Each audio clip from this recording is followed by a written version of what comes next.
This talk is about what has happened to me since COVID-19 started affecting me directly, which weirdly enough was Friday the 13th of March. I'll take you through the different stages I've gone through, including losing my job, and the approaches that I've used to adapt to these changes. I want you to leave this talk with a sense that it's not all been bad and that there are things that we should take into the new normality from this period. In putting this presentation together, I've tried to put a positive spin on the things that have happened, but I wanted to take a brief moment to acknowledge that for many, the impacts of COVID-19 have been anything but positive. I know many people that have lost loved ones and have lost their jobs and are unable to get new ones. And just as recently as a few weeks ago, things have started to deteriorate in Melbourne. Now I feel a little bit powerless with this, but I try to give support where I can. So please take time to reach out to people you know that may be in a bad place at the moment. Now in the build up to Friday the 13th, I was an agile coach supporting 3 engineering teams, and I'd started having conversations with team members over what was happening with COVID-19. People were worried that would be all sent from home soon, and they weren't prepared for it. They'd started seeing messages from their friends at Atlassian and Canva and a host of other companies where people were being sent home to work from home permanently. So before even this really hit, there was already a sense that things were going to change and we needed to get ready to adapt.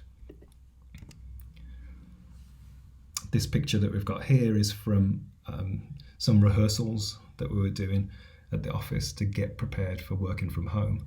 Now it seems crazy now that we'd need to do this, but we needed to practice how to do one-on-ones effectively, how to do stand-ups effectively, retros, all of those things that were common for the way that the team's working.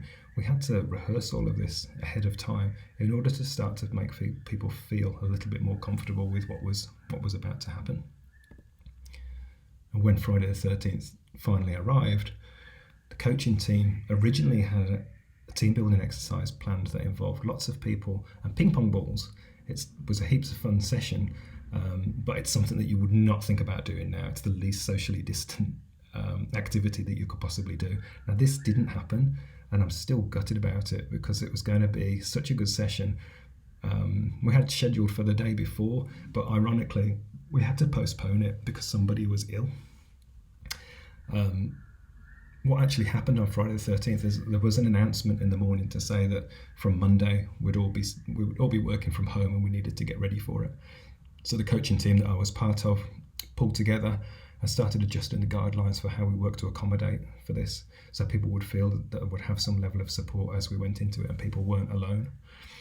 It was a frenzied day, like redrawing how we do things and thinking about common ways to help people through. But by the end of the day, we realised that this way that we were used to working as agile coaches was over. Like the types of workshops that you see there in the background with the ping pong balls, they were just not something that we could do anymore. Whiteboards, lots of interaction, it was all gone, leaving us to wonder, what do we do next? From the following Monday, we started being more hands-on with the teams, started to facilitate stand-ups and retros and other ceremonies associated with getting the teams up and running. But once we'd established how to do those remotely over the course of that week, our jobs really were to step back and let the teams be self-sufficient. And along with many other companies, there was a strong switch from strategic work over to tactical, and the coaching role, like, it started to feel like a little bit of a luxury. Our coaching group decided to direct efforts into helping in any capacity that we possibly could. This actually yielded some interesting opportunities, such as digging into the budgets to find out ways to cut costs. We managed to save thousands of dollars by being a little bit more diligent over some of the engineering costs that were there. And this is something that I carry forward to me, this interest in how we can save money and be a little bit leaner on engineering, because during COVID-19 and what was happening at this point, it equated to saving money to save people's jobs, and that's something that still stays with me to today. As we moved into the second and third week, we were starting to reevaluate how we could engage in the teams. It was becoming more and more difficult to get cut through to people, to reach people, to give them the help that they needed, because people were stressed. Things like team members having shared understanding of work was starting to slip. Team focus on getting things complete was also starting to suffer. Quality of stand-ups was also suffering, reverting to being status updates or being skipped altogether. And all this is fair enough because people were, anxious, scared, and stressed. So we adapted how we engaged. It's probably one of the most effective things that we did in this short period. We switched from the typical engagements of needing to speak to people one-on-one, and we switched to short form videos that we could just drop straight into Slack that were tailored for particular needs that people had. This was effective because we could see that the tips that we were given were actually starting to manifest themselves in the way that the teams operated. Now, this was effective because these videos were short and snappy. They dealt with one issue at a time, and they could be viewed whenever people wanted. I think there was also an aspect of it of just hearing a familiar voice as well during the first few weeks. But sadly, all of the adapting in the world that we were doing just wasn't enough, and by the 7th of April, I've been made redundant. And this is the first time I've been made redundant in 21 years.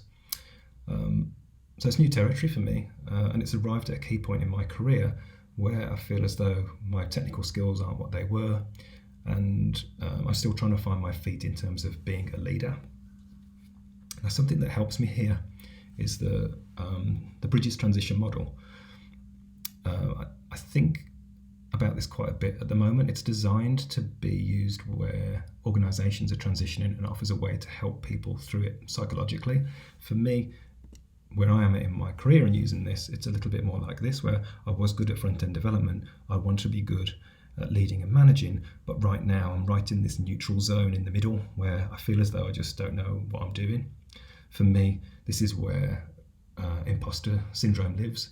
Now, this model helps me because it tells me that it's okay to feel a little bit in limbo and to be patient, and that change happens quickly, but transitions can take time. But when you're in the midst of something like COVID-19, you don't necessarily think as clearly as that. You start to think more in terms of, should I just go back to the good old days? So much simpler when I was producing something tangible as an individual contributor, creating things and having like an end result. I should probably think to reskill, to return to those days, become a front-end engineer again. So this had an effect of me signing up for courses and doing full-stack engineering, like mini degrees and things like that, which was great fun. And I wasn't alone in this. Many of people who were made redundant at the same time hit the books the same as what I did. I think Gemma Stiles, who's a front-end engineer who was made redundant at a similar time to me, really takes this on to the next degree by publishing everything that she does. I love this approach in particular. I feel as though it's quite brave of her to do this, but it helps her clarify what she's learning and also offers her an avenue to get additional feedback that you wouldn't necessarily get normally. Now, fast forward a few months, this is still something that I hold true. Like, the time that I'm saving on commuting is something that I'm now using to continue my learning. Now, this wasn't all happening in a vacuum. My being made unemployed was also happening whilst my partner is concerned for her job. My daughter's still attending preschool, and all of this is happening whilst numbers are rising in Australia, and it feels as though it's kind of creeping home. We were balancing things like cutting household budgets, protecting my daughter from COVID-19, ensuring that she's getting to see her little buddies and socialise, reskilling, finding a new job for myself, ensuring that my partner can focus on her job 100%. And the tipping point came for us on the weekend of April the 11th, where cases in Australia had risen by about 1,000, and it's a point when what was happening in Italy was in the news a lot and just deeply, deeply tragic. And so for this, at this time, with anxiety about not knowing what would happen next, combined with me being fully available to care for my daughter, I made the decision to go into lockdown and for me to start full-time daddy daycare. Now, I will look back on this period really fondly. There's a selection of pictures that I've got here of things that my daughter and I were up to. There's a lot of crafting through this period, and Mother's Day was in there as well. It was a couple of months of full-time care for my daughter, and trying to work out how best to look after her. So any sense of job hunting or reskilling was completely out the window at this point. I'm not alone with this either. Like if you look at this graph, this is people searching for activities for kids. So I'm not alone in this. Everybody's got their kids now at home and they're trying to figure out what to do with these little people, whilst juggling things like work and trying to just cope. So through this period, whilst I'm not focused on what my job prospects look like, it was really a period of finding support, both me giving it and also needing it from others. Now, I'm probably not the best person at receiving support. I don't want to feel like I'm a burden on people, but through this, I 100% needed it. And it came from a wide variety of places. At home with my partner, where we could support each other, from ex-colleagues who were going through this exactly the same story as what I was going through, and for people who were in a similar situation. It also came from places that I didn't expect. People who I used to work with would come out of the woodwork, especially on places like LinkedIn. John Alsop reached out to me on Web Directions and supplied me with a copy of a talk that I gave last year in order to help promote myself. LinkedIn in itself was like an unbelievable source of support, which actually did lead to the job that I finally got. But sometimes it came from like really random places as well. Like we would go to the park every day just to escape and get a bit of exercise. And there's my daughter on a scooter in the background. And here you'd find that the same parents would be there at the same time each day, just to do the same thing, and you'd find that you'd strike up a conversation and you had a lot in common due to what was going on. And from here came like an extra level of support that I wouldn't normally expect. This carries forward to today, where some of those friendships carry on, and there's way more play dates with my daughter with these new little friends that she's got, as well as closer bonds to people in the apartment complex. It just feels like a stronger community now. Now, this was also a time that stopped me in my tracks in terms of the job hunting, and it also stopped me from reaching back to those bygone days of being an individual contributor. Ahead of the job hunt, I reflected a lot on what I want and where I want to go in my career, times that I've been happy and times that I've been miserable. I also had some baggage from past interviews that still haunted me, where I felt that I'd done just really badly and felt like a bit of a failure, even though it might have been like 2, 3 or 4 years ago. Now, something that really helps me here is something called the ladder of inference. Now, the ladder helps us to understand how we arrive at conclusions and go on to take actions. The idea being that you start off with facts about something, and then you filter those facts and slowly layer on more of yourself at each level. And eventually you form your conclusion, and then you go on to take the action.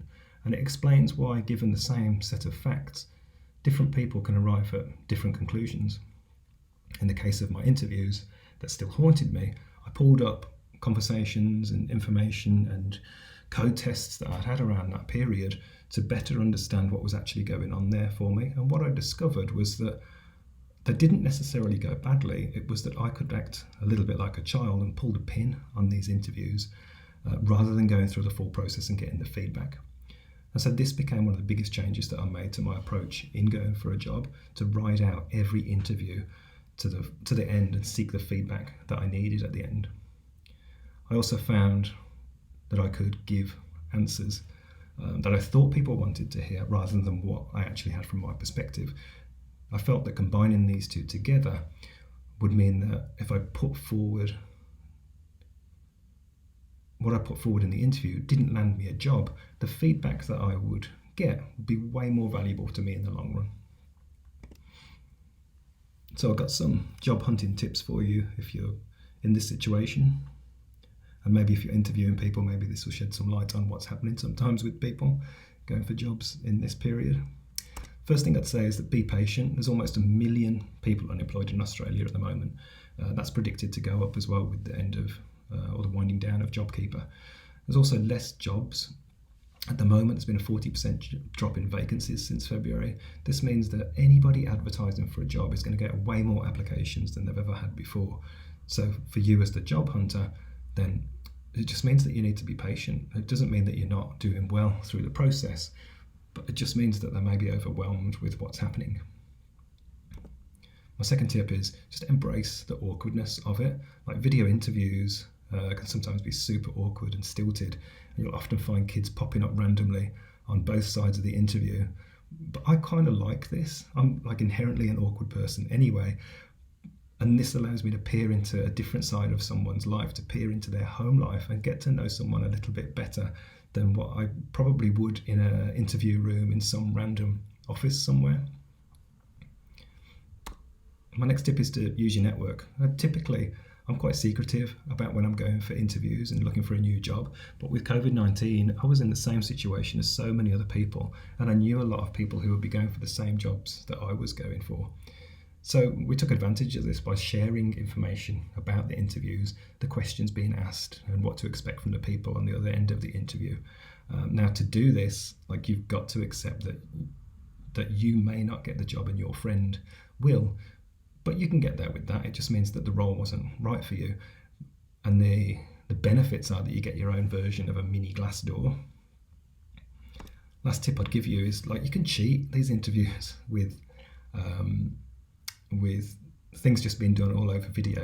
And when I say cheat, I just mean, like, it helps you get some of your messages across more efficiently. I would reduce down the window that the person interviewing me was in, and I'd have lots of notes around my screen because they can't see this, and it would help me answer my questions way more accurately and concisely, because I can kind of quickly call upon the information that I need, versus what I normally do, which is I will ramble on whilst my brain catches up with what I actually want to say for an answer. So the story ends here, really. In June, I started a new job, fully remote. Common question that I get asked is, where's the office? And for the first 4 weeks, I was like, I do not know where the office is. I know that it's in the Sydney CBD somewhere, but it really didn't matter to me. Another question that I get asked is, have I met everybody? And the answer is, kind of. I've met them all on video. But then when people ask me the question of what's everybody like, the answer here, I can say with absolute confidence that everybody's amazing. Despite their never having met my boss or the CEO, I can say that I'm more comfortable being upfront and honest with them than I have done with a lot of jobs that I've had. The team that I work with is forthcoming and keen to know each other and make great efforts to knock down the walls that kind of spring up with working apart. Like, remote start is not without its weirdness. Starting the first day and using the same computer on the same desk as before, using similar software to before, like, it all feels very familiar, but just a little bit different. And the whole process, like, it's not better or worse, it just does feel just a little bit different. So I'm going to emerge from this period with many things that strengthen how I live and work. So as we go into the new normality, there's a few things that I want to take with me. So firstly, I want to be more diverse. People should be more diverse in the communication styles that they use. Do you need to bring everybody together at the same time to deliver a slide deck? Or could you record something that's a bit more tailored for people and people can watch it when they've got time to focus on it and engage with it? I've got to start to think as well that when we do reach the point where we are starting to bring people together again, like working from the office, got to make it worth their while to actually do that. It's got to be things where you're taking advantage of people interacting, like things like discussing ideas and solving problems, not sitting being passive or alone. I might as well do that from home. The other thing that I want to bring forward in this communication piece is having as much access to information as possible. One of the things that I really like at the moment is the strata committee meetings in my apartment complex. I could never go to them because they were always at 6 o'clock on a Tuesday, and I couldn't go because I'd be looking after my daughter. But now they're all hosted on Zoom and I can just tune in from home. Another thing that I want to take with me as well is just want to take a little bit more time to document the things as I go. This is especially important as I'm onboarding into my new job. You get a lot of information over video, and sometimes you're not too sure whether you fully understood something. I'm finding it really effective to document what I'm doing. It has a twofold benefit. One, that I can clarify what I'm thinking and get feedback on where my head's at in terms of what I'm understanding. And it also builds up a bit of a knowledge base for the team that may have been missing prior to me being there.